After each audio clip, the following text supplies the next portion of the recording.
Tonight, standing in solidarity. It's tragic and concerning. The rally in Brandon today following a brutal assault. Also tonight, a perilous waiting game. When I had a call with them, they were just begging, please don't get us killed. Why recent adjustments to Canada's immigration system has one Winnipegger fearing for their family's safety. Plus, fresh air, flowers, and furry pests. It's everywhere. It is not just one part of the city. As spring arrives, Winnipeg exterminators are in high gear. What you need to know to help protect your home from mice.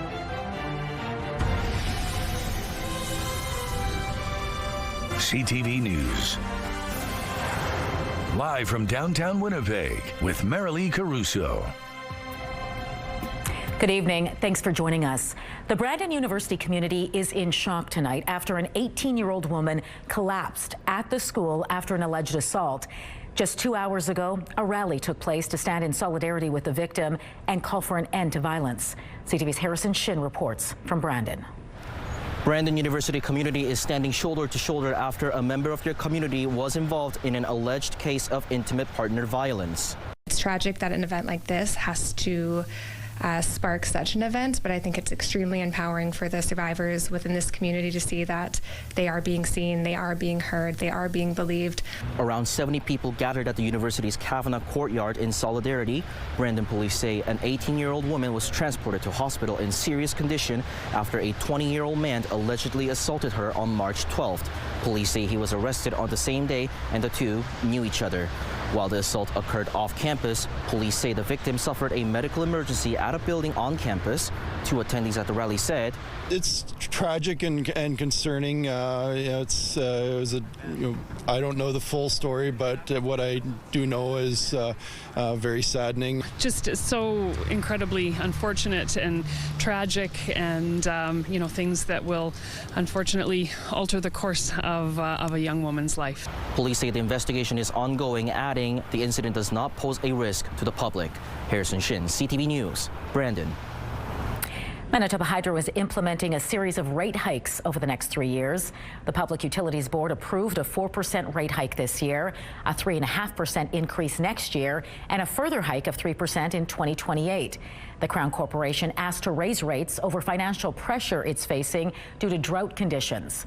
Last year, Hydro projected a loss of $409 million as water flows approach the second lowest level in 112 years. The Public Interest Law Centre, which represents a coalition of Manitoba consumer groups, says its clients understand the challenges drought poses, but hoped the Crown utility would have made a stronger effort to manage its finances. Our clients had recommended lower rate increases, more in the range of 2.25% for each of the 3 years. They were relying on independent expert evidence from experts that they retained, indicating that Manitoba Hydro had the ability to look internally both at their operating costs and the amount that they spend to maintain their infrastructure. There were better ways, based on the expert evidence they relied on, to prioritize and pace that spending. The PUB also raised concerns about energy poverty in the province due to the rate increase and is recommending the government develop a strategy to address the issue. It also recommends a refundable tax credit for low-income ratepayers to help alleviate some of the burden. A 15-year-old boy is dead following a stabbing on a Northern First Nation. Mounties were sent to a home on Barons River First Nation shortly after 9 this morning. There, they found the injured teen who was pronounced dead. His death is being treated as a homicide. Anyone with information is asked to contact Barons River RCMP. An Iranian-born Winnipegger says immigration delays may have placed family members at risk of being sent to Iran. Layla Shasavar's uncle's family are refugees in Turkey, but after 10 years are facing deportation. Shasavar says caps on Canadian immigration targets have slowed the family's plan to come to Winnipeg. To explain, CTV's Jeff Keel joins us now live. So Jeff, why is this family facing deportation to Iran? They say officials in Turkey won't let them stay any longer. The uncle has been detained, thrown in a refugee camp. His wife and daughters in hiding over fears of going back to their home country where they face persecution and an ongoing war. A frantic phone call last week is placing a sense of urgency on Layla Shasavar's attempt to bring family members to Canada. I was so panicked because there is a war happening in Iran. It was the day that my home city was bombed. Shahsavar immigrated to Winnipeg more than a decade ago from Iran. They say their uncle Mohammed, his wife, and 2 daughters fled Iran in 2015 over fears of religious persecution, landing in Turkey as refugees. Shahsavar says a permanent residence application for the family to come here has been sitting in the Canadian Embassy in Turkey for 2 years. Since then, we've been waiting. It appears that wait may be detrimental. Shahsavar says Mohammed was attempting to renew an annual residency permit in Turkey last week when he was detained and put in a refugee camp. His wife and daughters called saying they are in hiding, all of them now at risk of being deported back to Iran, right in the middle of the war. They are terrified with any noise. They are freaking out that the police is coming to take them back. Over the past 2 years, Canada has reduced the number of new permanent and temporary residents to curb pressures on housing costs and services like healthcare. Shahsavar believes those caps have stalled the application process. It's just a very difficult life situation right now there for them. Like the survival is just really difficult. Shahsavar is speaking out with the hope they can be reunited with their relatives in Winnipeg, where it's safe. I feel guilty most of the time for my family being in danger.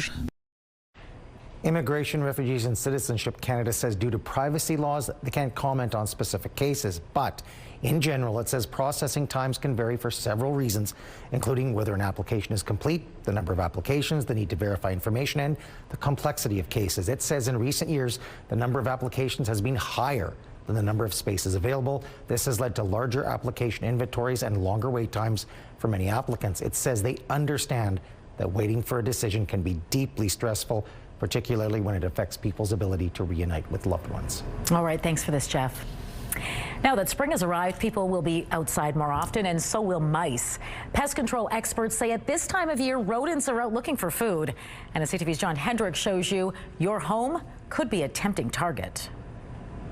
This garage is home to 2 classic cars, and it seems an unknown number of mice. We have a mouse in the trap that's set right beside the overhead door. Poulin's Pest Control says they're being called out to battle an increasing number of mice these days. It's everywhere. It is not just one part of the city. There's high numbers. There's sites that we have seen monthly service that are now on weekly service. Winnipeg had its fair share of cold days this winter, but Lincoln Poulin says we haven't had enough bitterly cold days in a row to kill off as many mice as in the past. The last 3 years have been up. The fall of 2025 was terrible, and the spring of 2026 that we're going into, the mice calls are unbelievable. Lincoln Poulin says one of the most important things you can do to keep mice from getting into your home is surveying the exterior of it. He says a hole the size of a dime is all a mouse needs to get in. Has the air conditioning line let the silicone go and there's an opening into the mouse? Is there a new electrical line where the house has shifted and now the mouse has got an opening in? There's all these different factors. A mouse could be behind the drywall. And once a mouse gets in and finds a food source, it isn't going to leave on its own, which is why it's better to keep them from getting into your house or garage in the first place. John Hendricks, CTV News, Winnipeg. Hey. Well, today is the first day of spring, so CTV News hit the streets to find out what Winnipeggers are looking forward to the most. You're stuck inside for a lot of the winter, at least most people are, so it's really nice to get out and feel the air again. My favorite thing about spring is that summer is going to follow it. Not a huge fan of spring because it's so messy and my pants are always dirty. Going for walks, I like jumping in puddles. Jumping in puddles is the best. I just like the way the sun feels. It feels so warm and nice. Well, look at it, I got my jacket open, fresh air, I can come and go. It's freedom. I love spring, it's change of seasons, fresh air, getting outside. I don't like spring when my dog's feet get dirty and go all through my house. I love being able to go outside and not bundle up and fear the weather outside. The only season I don't really care for because it's really filthy.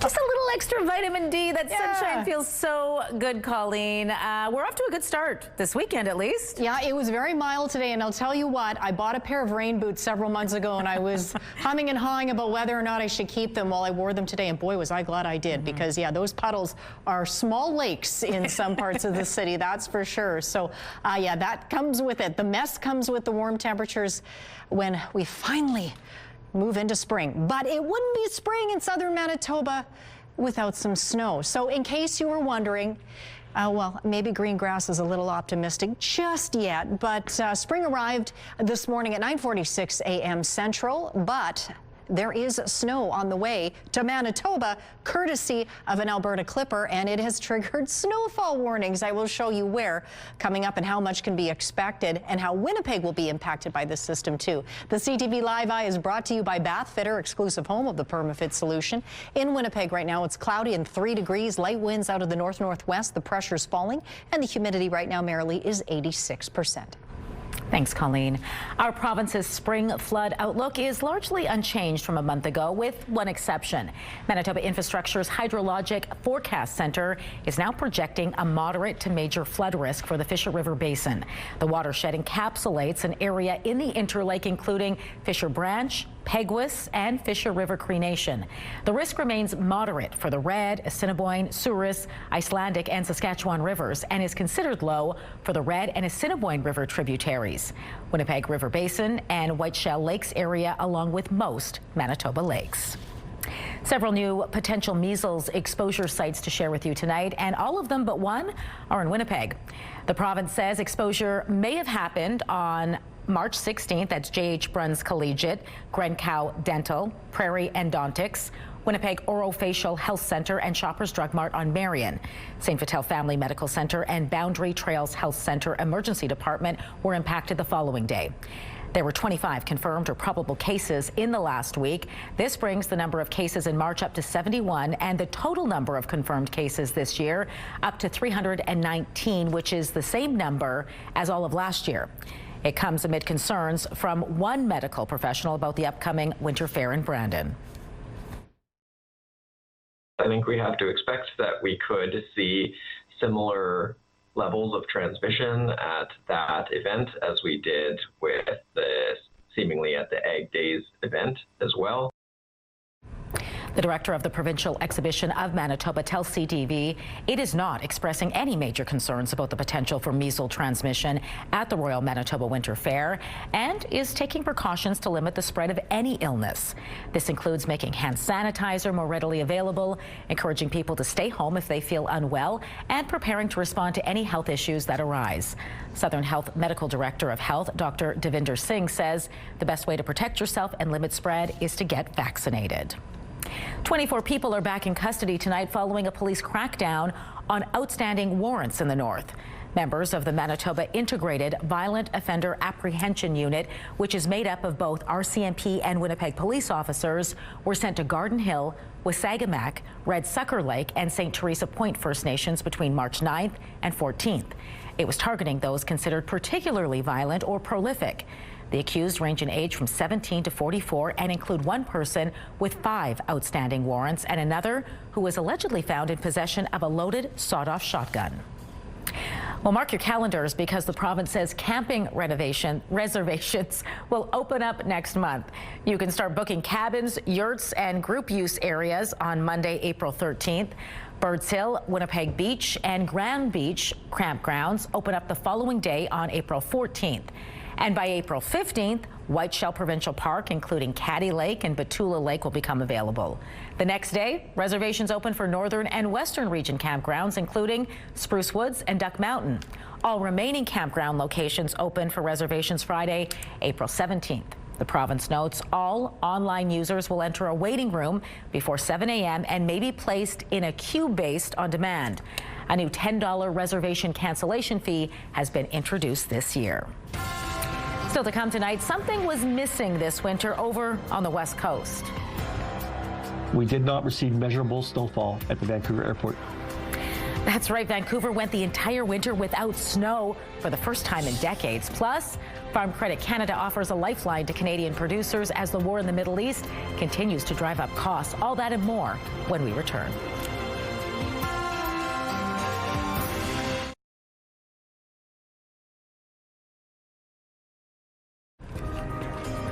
5 grocery stores across the country have been slapped with fines for mislabeling some products as Canadian.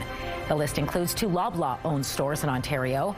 The company says it works hard to keep everything current, but there are times when signage might not be updated as quickly as inventory is replenished. The Canadian Food Inspection Agency has issued $47,000 in penalties since last April for inaccurate or misleading country of origin claims. Turning to the markets now, crude oil added $2.68. The loonie also climbed a bit higher. Gold futures lost a little under $31. The TSX fell 537 points. The Dow Jones dropped 443 points, while the Nasdaq plunged 443 points as well. Finance Minister Adrian Sala is getting ready for Budget Day with a bit of a twist on an annual tradition. Hey guys, I've got some shoes for you. How's everybody? Instead of getting himself a new pair of shoes, Sala brought some new runners to children at Linwood Child Care Centre. He announced a 2.9% increase in early childhood educator wages to start this September, as well as 2,000 new child care spaces. Both will be included in the upcoming budget. This upcoming budget, this Tuesday, is going to be focused on affordability and strengthening services like healthcare and childcare for families in Manitoba. We're really excited about Sala says the budget will also include investments to make food more affordable, keep energy costs down, and reduce the pressures around education and property taxes. Budget 2026 will be tabled Tuesday. The program, meant to offer Canadian farmers some financial certainty amid the Canada-U.S. trade dispute, is expanding in light of the widening conflict in the Middle East. Farm Credit Canada is expanding its trade disruption customer support program to help agribusinesses, farmers, and food processors affected by rising fertilizer costs and energy prices. Those who meet the lending criteria are eligible for an additional line of credit up to $500,000, along with new term loans and deferred payments on existing loans. Attacks to energy infrastructure and the closure of the Strait of Hormuz to most cargo ships has sparked a dramatic increase in fuel and fertilizer prices. U.S. President Donald Trump is lashing out at NATO again, calling allies cowards for not participating in American efforts to reopen the Strait of Hormuz. Meanwhile, the Iranian regime is threatening to widen the conflict. CTV's Judy Trin has the latest. American warplanes and attack helicopters are striking more Iranian targets in efforts to reopen the Hormuz Strait. The United States is also sending 3 more warships and 2,500 more Marines to the Persian Gulf. No force on earth can beat the American sailors or the American military. But for the first time in this war, a U.S. F-35 stealth fighter, nearly invisible to radar, was struck over Iran and forced to do an emergency landing. Donald Trump continues to complain that allies are not sending military support to the Strait. On Truth Social, Trump said NATO without the U.S. would be a paper tiger. He called them cowards, unwilling to help despite so little risk. We will remember, the president warned. Allies were not consulted before the U.S. and Israel launched attacks on Iran.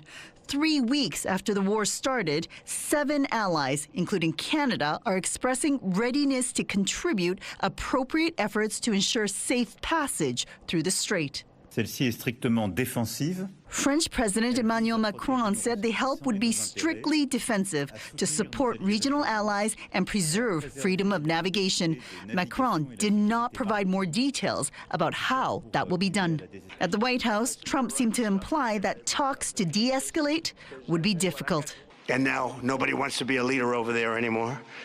We're having a hard time. We want to talk to them, and there's nobody to talk to. We have nobody to talk to, and you know what? We like it that way. Iran's new supreme leader, Mojtaba Khamenei, has not been seen publicly and has only issued written statements. Donald Trump says he believes Khamenei is badly injured. Judy Trin, CTV News, Ottawa.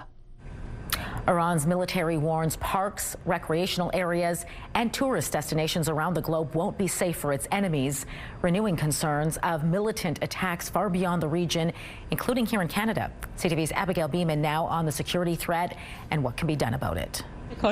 As reported by the state broadcaster, Iran's top military spokesperson warned Friday parks, recreational areas, and tourist destinations won't be safe for Tehran's enemies around the globe. CTV News reached out to a number of top tourism destinations and organizations in Canada, as well as law enforcement. Canada's spy agency told CTV News the terrorism threat level from Iran has not changed, still at medium, meaning that a violent extremist attack remains a realistic possibility. The most likely scenario for serious violence involves a lone actor whose intent to mobilize is unknown to authorities and who may be inspired by the Mideast conflict. Iran has a long history of striking abroad. It goes back to the 1980s, the attack against the Marine barracks in Beirut.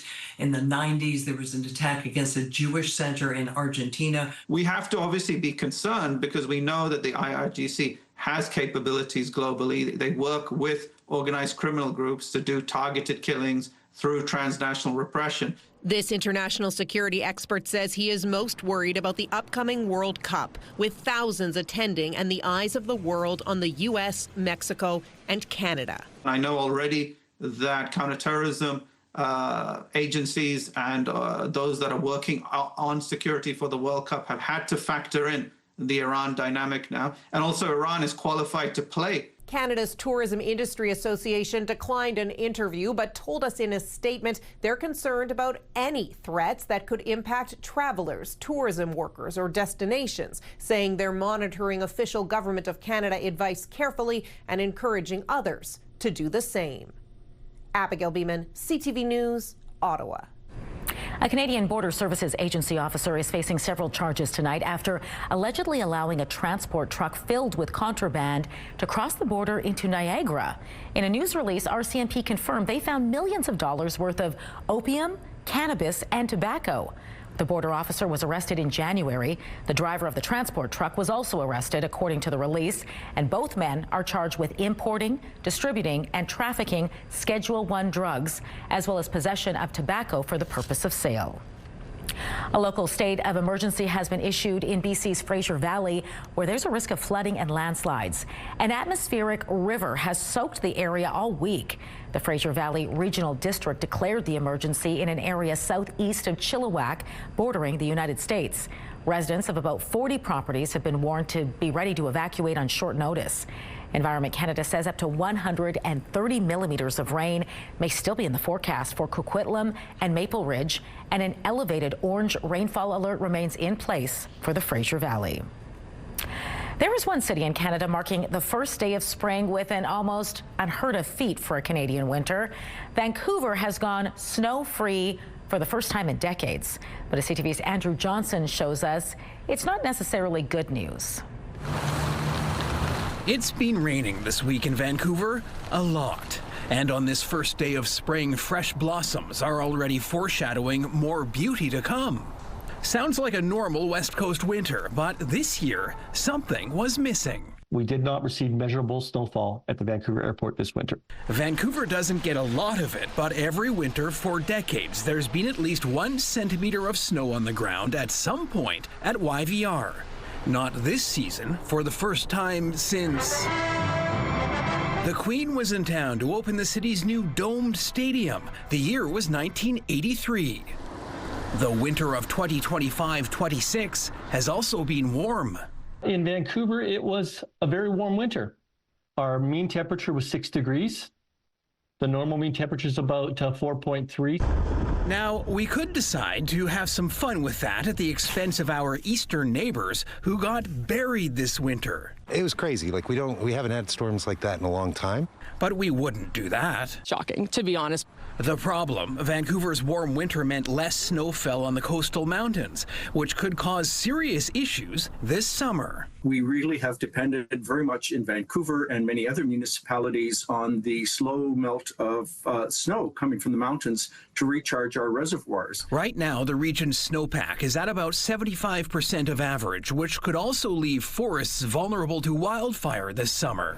At least that's the way things look now. Experts point out if the West Coast experiences a wet spring, particularly in June, which has earned the nickname Junuary for its reputation of dampening the ground and spirits ahead of summer, water levels could be just fine.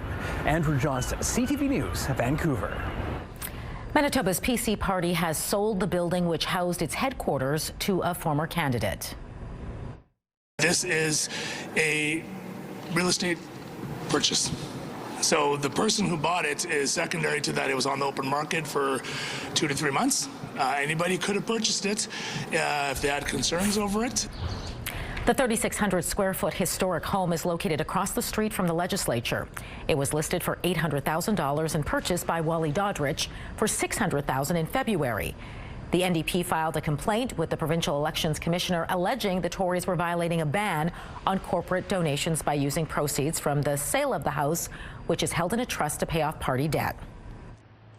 Along this process, we've been very open and transparent, which maybe this government should try doing. We didn't hide the fact we're selling the building. We didn't hide the fact that it was on the open market and what the cost of it was. And that we are working openly with Elections Manitoba on this bogus claim that the NDP had put forward. As for the plans for the house, Doddridge owns a polar bear tour company in Churchill and says he's going to restore the home and use it to host clients. It's been a long time, so I'm just super excited to bring it home. Coming up, women's hockey is coming to town. How this game is a dream come true for some Manitoba-born players. Mild temperatures continue into the first part of the long-range forecast before a bit of a dip. -1 on Monday, Sunday, pardon me. I'm not jumping ahead yet to the end of the weekend. Sunday, -1, mostly cloudy. Then we get to Monday. That comes after Sunday. +2, mix of sun and cloud with the possibility of flurries. And then some cooler air moves in, taking us to a high of just -6 on Tuesday, a mix of sun and cloud. Flurries look likely Wednesday up to -3, back down to a high of just -8 by Thursday under a mix of sun and cloud.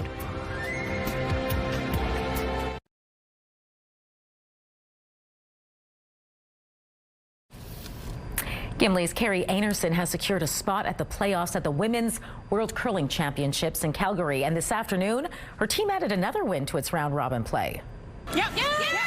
What's it going to be? Caldwell, you betcha. Well done for 5 as Canada puts their first 5 on the board. Yeah, that shot pretty much sealed the deal for Einarson and company this afternoon, notching 5 points in the third end against Australia. Australia ended up shaking hands after just 6 ends, handing Einarson's team an 11-2 victory.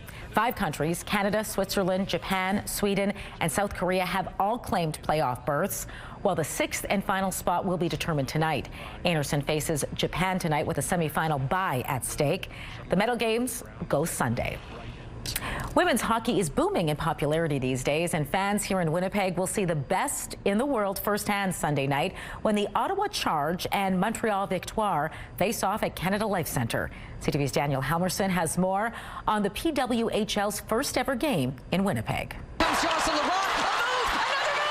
Professional women's hockey is coming to town, for one night at least, and for some Manitoba-born players, this game's not just a homecoming, it's a dream come true. This is the first time as a professional athlete in the league that a lot of my friends and family are going to be able to watch me play live. I haven't played in front of most friends and family since high school, so it's been a long time.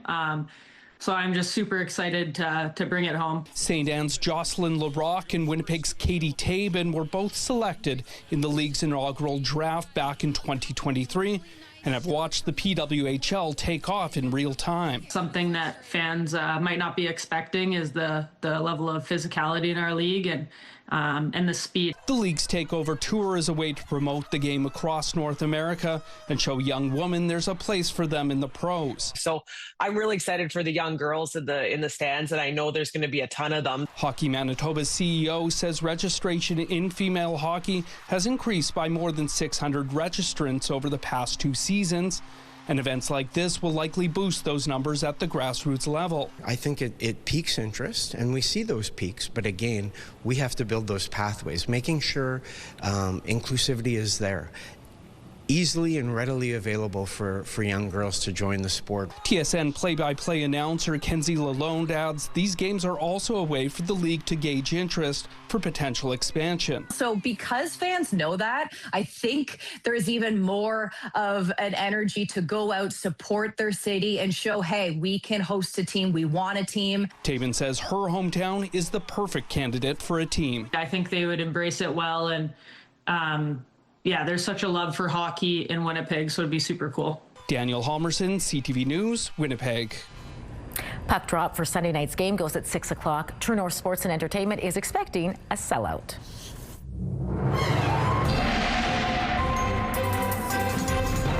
CTV Skywatch weather brought to you by South Beach Casino and Resort. Visit southbeachcasino.ca.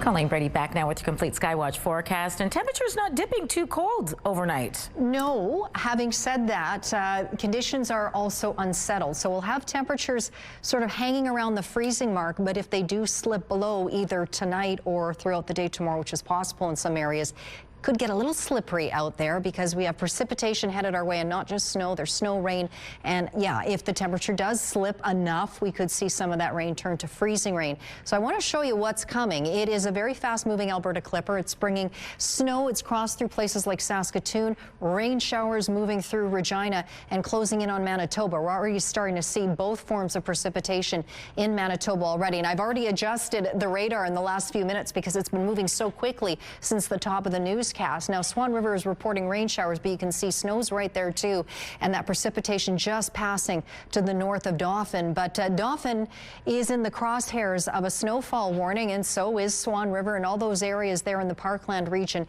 and surrounding areas. As much as 15 to 20 centimeters, especially in those areas in higher terrain, could fall by Saturday afternoon, and it's going to be heavy and wet, so do take it easy if you were in those areas when you get out there to shovel some of this up. It's not all going to melt tomorrow. Some of those areas will see temperatures fall in the afternoon, particularly in the southwest. We could see that happen here in the southeast, but not as many areas. Elsewhere, northern Manitoba has had its own separate system bringing snow across the north over the last few hours. It will be focused in the northeast tonight. Now, Environment Canada figures 5 to 10 centimeters at least of total accumulation will have fallen in the northeast by the time this winds down. Now, by the time we get to around midnight, 1 a.m., that's when we see that jump into Winnipeg and the Red River Valley, and really, for that matter, over into northwestern Ontario. But as you can see, with temperatures getting down to around freezing, we have snow to the north of Winnipeg, we have freezing rain closer to the city, and then we've got that rain that's expected to come through Winnipeg, but all these other areas that are closer to the international border, right into Saturday morning. But over the course of the morning, this is going to peter out by the looks of it. Now, look at this, 9 a.m. according to the Futurecast. This is how it still looks, with various forms of precipitation east into northwestern Ontario as well. But go ahead an hour and things do start to change. So as we get into the early part of the afternoon, we'll start to see all of this ring out precipitation-wise. It might last a little longer in northwestern Ontario. Sunnier up in the north. We clear right out as we head into Sunday, so we won't be seeing as much precipitation for the second half of the weekend. Tonight we should drop down to around 1 with those rain showers moving in late tonight. Likely to see rain showers or flurries tomorrow morning. Temperatures holding steady at around 1. We could get up to about 2 in the afternoon, mainly cloudy. Quick swing around the rest of the province. That snow continuing tonight across the northeast. Thompson down to minus 18 tonight. Mix of sun and cloud there tomorrow, and minus 9. Island Lake a bit more snow tomorrow. Some light snow ending this evening in Lynn Lake. It's still coming down now, down to minus 22 there. Cloudy for most areas. Temperatures in the minus single digits in the northwest tomorrow. Dauphin and Swan River, snow will fall heavy at times tonight. Flurries or some rain showers for Brandon and Neepawa. Tomorrow, temperatures falling all around the region, with snow continuing and flurries too in different areas. Winnipeg in the southeast will get primarily rain showers tonight, but don't be surprised if some flurries mix in too. Gimli could see 5 centimeters tomorrow, and we'll see cloudy conditions here in Winnipeg by the afternoon. Some snow tonight moves into northwestern Ontario. Temperatures hovering right around freezing both tonight and for much of the day tomorrow and for much of the region. We also had that fog late last night. Now, Gil took this photo, or Gilles, out in the Winnipeg area, right, of course, along the Provincial Bridge. And that's a great shot there. And this next one, too. This is Loki out enjoying the snow. This is here in Winnipeg in Sherry's backyard. Send us your pics to Winnipeg Weather at ctv.ca. Thanks, Colleen. The city has renewed its contract with Main Street Project to provide 24/7 mobile outreach services in the city. The new agreement includes some new requirements, including for compliance checks with the new encampment policy and quarterly point-in-time counts of those experiencing homelessness. That's on top of traditional services such as well-being checks, transportation to shelters, and distribution of clothing, blankets, and water. Main Street Project has been providing mobile outreach services since 2021. Still ahead, the benefits of mixing up your exercise routine and what happens when you push it too far. Medical Watch is next.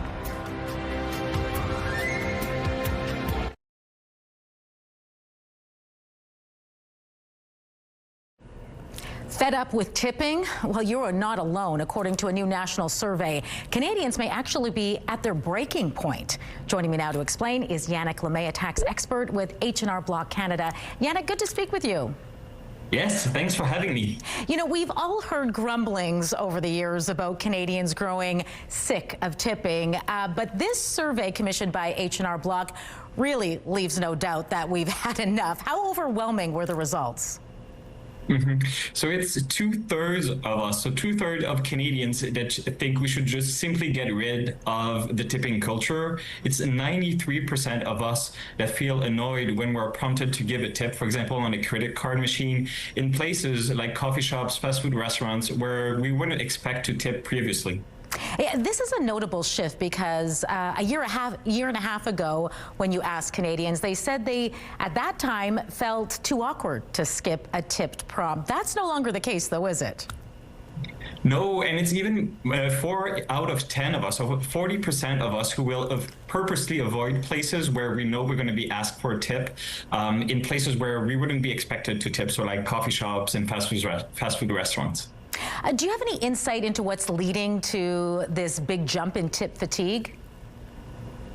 It could be many factors. If we think about taxes, for example, 84% of Canadians understand that tips that you receive should be included on your tax return, but it's still mostly half of Canadians, so 47% of us who believe that employees receiving tips are not including those tips on our tax returns.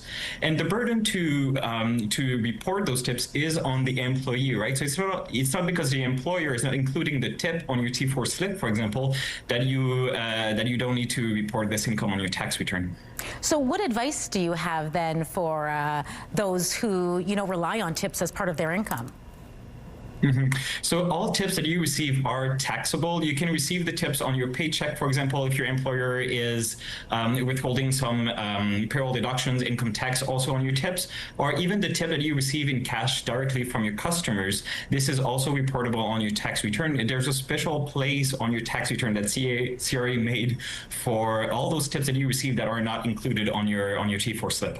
Yeah, a big surprise to a lot of us, probably. Yannick, thanks for your insight tonight. It was great speaking with you. Yes, thank you.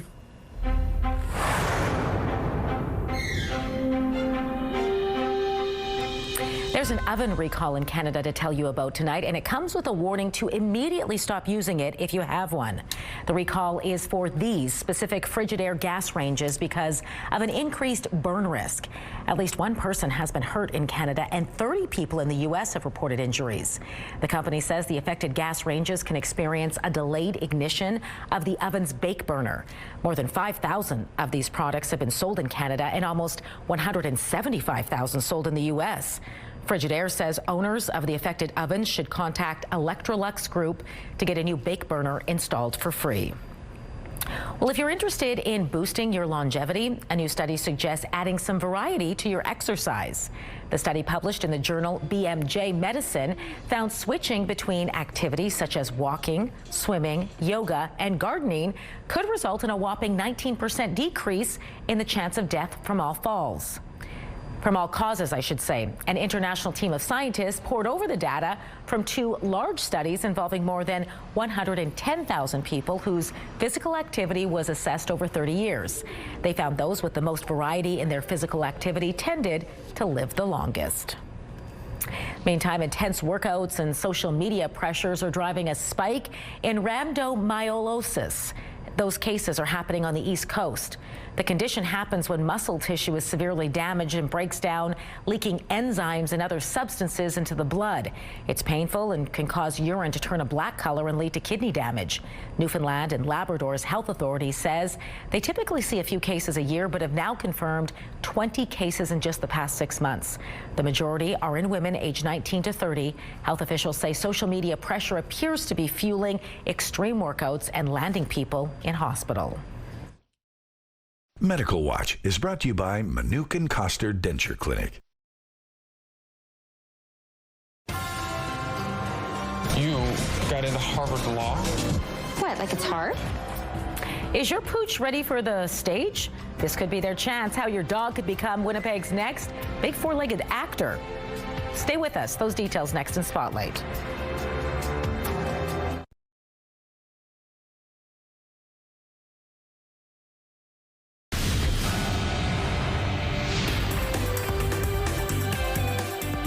Spotlight sponsored by the Casinos of Winnipeg, presenting Brad Williams, the Tall Tales Tour. Actor and martial artist Chuck Norris has died at the age of 86. Lisa, would you go behind my pickup truck and pull down the tailgate for me, please?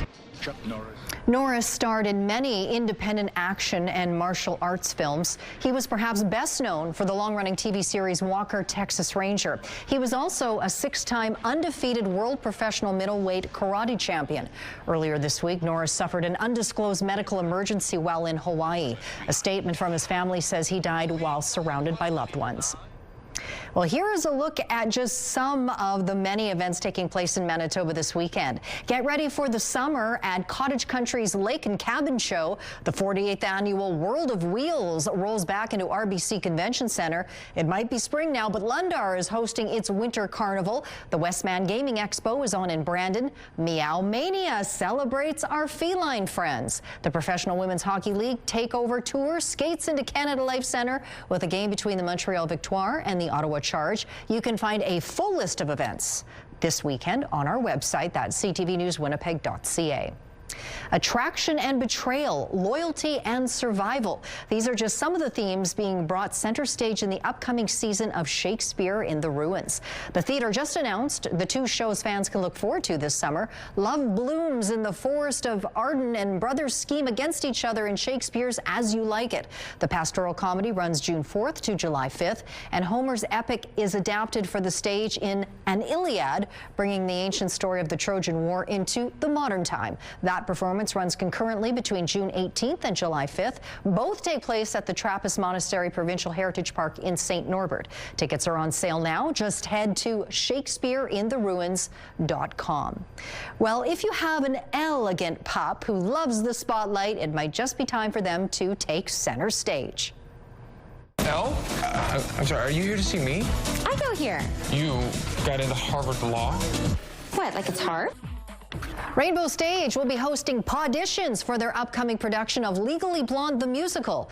Casting directors are looking for well-trained Chihuahuas and French Bulldogs to take on the iconic canine roles of Bruiser and Rufus. Dogs should be comfortable around people and music. The deadline to submit is April 6th, and auditions will be held at Rainbow Stage's office on April 19th. Now to sign up, head on over to Rainbow Stage's website. The show kicks off on August 13th and runs through the 30th. Your Friday night primetime lineup starts at 7 with Celebrity Jeopardy. Following at 8 is Happy's Place and Children Ruin Everything. Then catch Boston Blue. That's at 9. It's all right here tonight on CTV. Another sure sign that spring has sprung. We take you to Japan for the annual cherry blossom blooming. How much earlier than usual it's happening this year? Stay with us.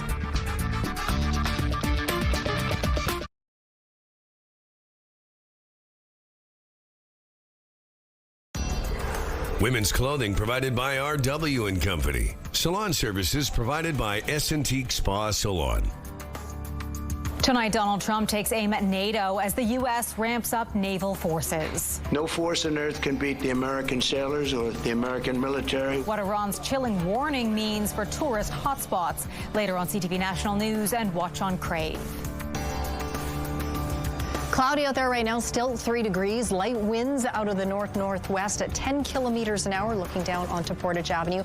We got to about 5.2 degrees at the airport. The Forks actually was 5.9. But look at this. Do you remember this? Just 5 years ago, 17.3 degrees, the record for this day. Tonight, the rain moves in late tonight and will continue into Saturday morning, maybe with some flurries wrapping in. Cloudy in the afternoon, 2 degrees. Cloudy on Sunday, -1. Back up above freezing on Monday, 2 degrees, mix of sun and cloud with the possibility of flurries. A little colder Tuesday, and then we'll stay sub-zero through till at least Thursday. Thanks, Colleen. It's a sure sign of spring from Washington, D.C. to Tokyo, Japan. Cherry blossom spotters from the Japanese government announced the blooming has begun, marking the start of the season. And guess what? It's coming 5 days earlier than usual this year. Meanwhile, over in D.C., more than 1 million people are expected to gather to witness the stunning cherry blossoms there. And peak bloom, in case you're wondering, get your cameras ready, is expected on March 29th. But you're not here. You have to go to D.C. or Japan for that. Blooming here is a little ways off yet. Just a tad? Yeah. But hey, we made it. That's right. We got there. Something. That's right. It's all up from now. Small wins. Let's take them. All right. Have a great weekend. We'll see you back here Monday.